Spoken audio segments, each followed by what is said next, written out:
Would you like to earn $300,000 in profit or $3,500 every week for the next 18 months? Well, that's exactly what we're covering in today's video, which is how you can make a $300,000 profit or $3,500 a week over an 18-month window doing your own 1-2 property development.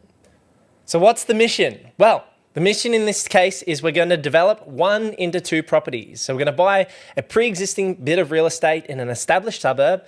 We're going to turn that from one house at the front into 2 properties by doing typically a battle axe block, or if you buy a corner block, they're going to have their own separate frontage.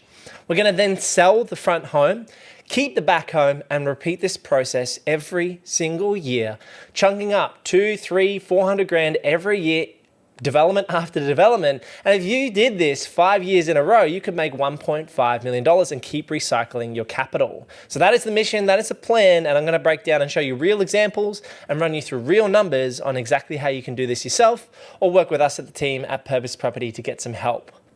So where on earth are we doing these projects at this point in time? This is a view of southeast Queensland, and we cover all of the councils across Queensland.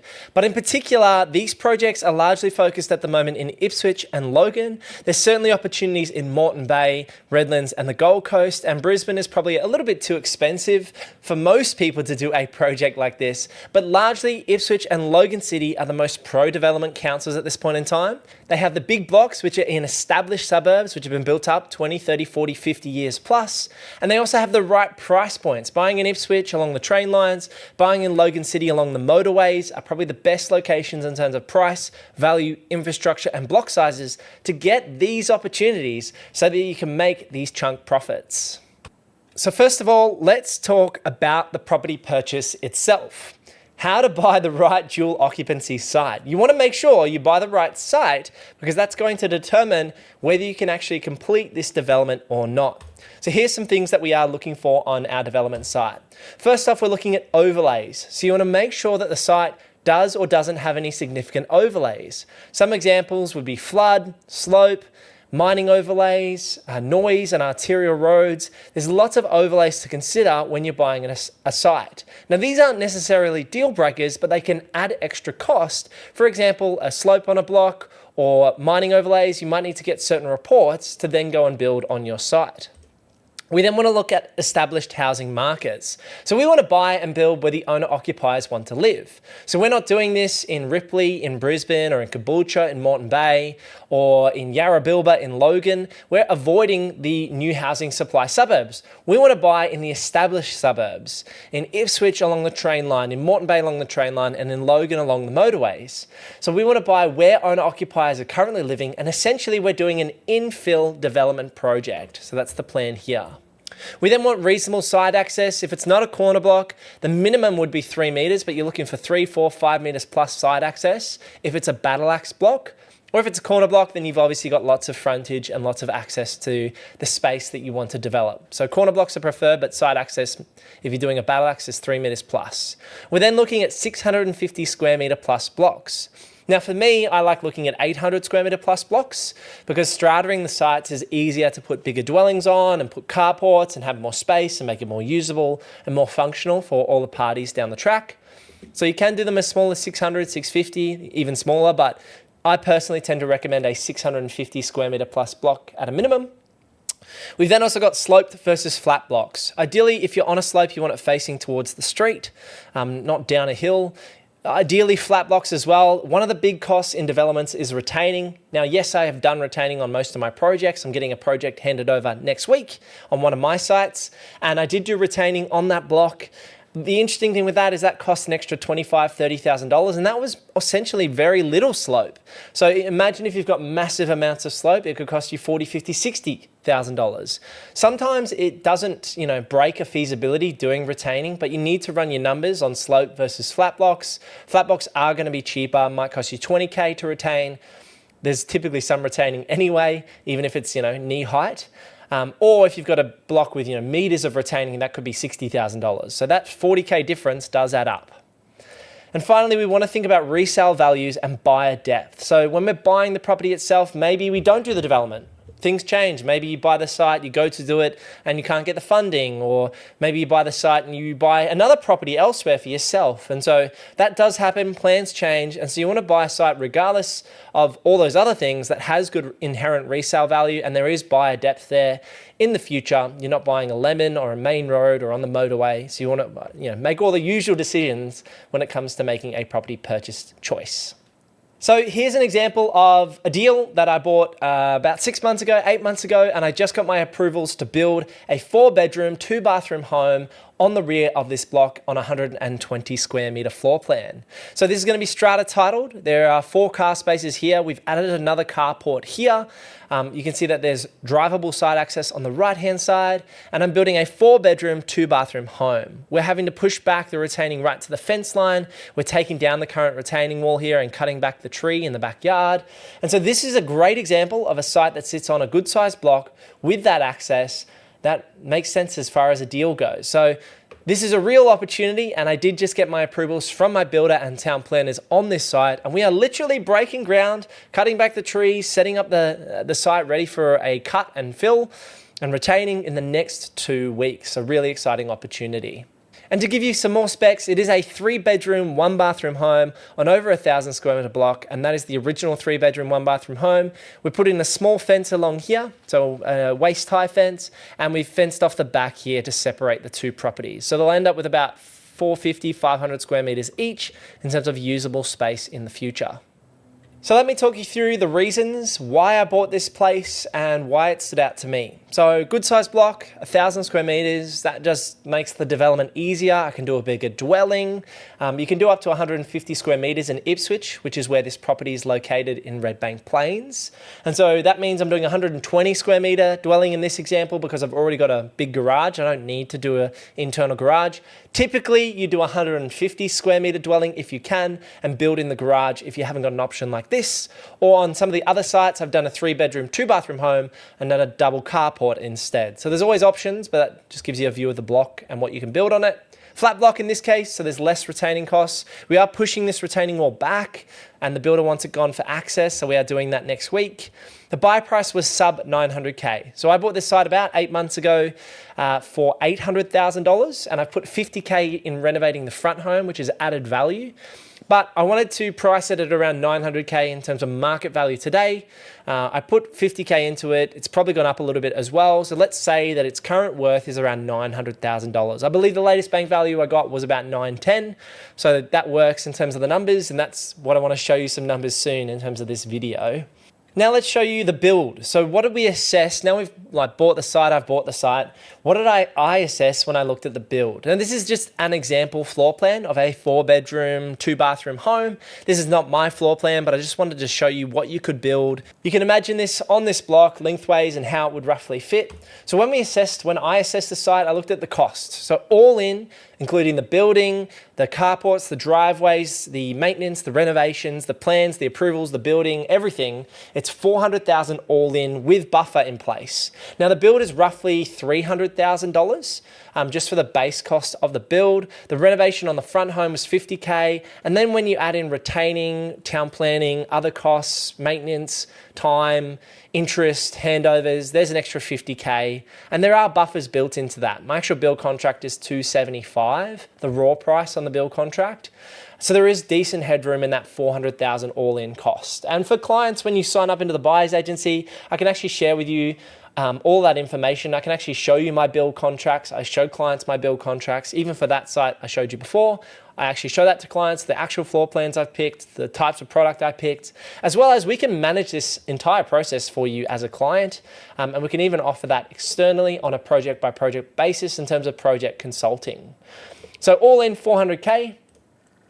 We then got a brick and ColourBond home. So I'm building a slab on ground, brick veneer and ColourBond roof home, which has the highest perceived value in the property market when you're building this type of product. So you want to build the product the market wants.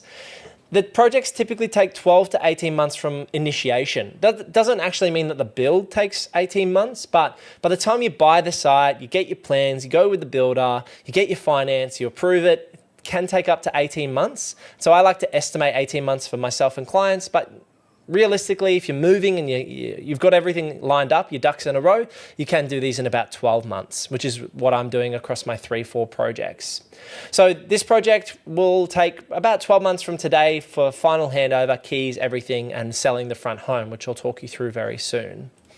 Tax benefits. So given the government changes in the last few months, you're going to get negative gearing benefits, you're going to get capital gains tax choices, you're creating new supply with the rear dwelling. You don't get those benefits on the front dwelling, which is why we're going to lead into that strategy of selling the front home and getting all the tax benefits for holding the rear home, running that depreciation schedule down 5 to 6 years, and then selling those new builds off in a 5 to 7 year window. So really good for a short-term turnover every 12 months, doing a project after project. And then in 5 years' time, you'll have all those new builds that you can sell off for the next 5 years. So I plan to sell one property a year every year for the next 10 years, and I want to do 10 projects over 10 years.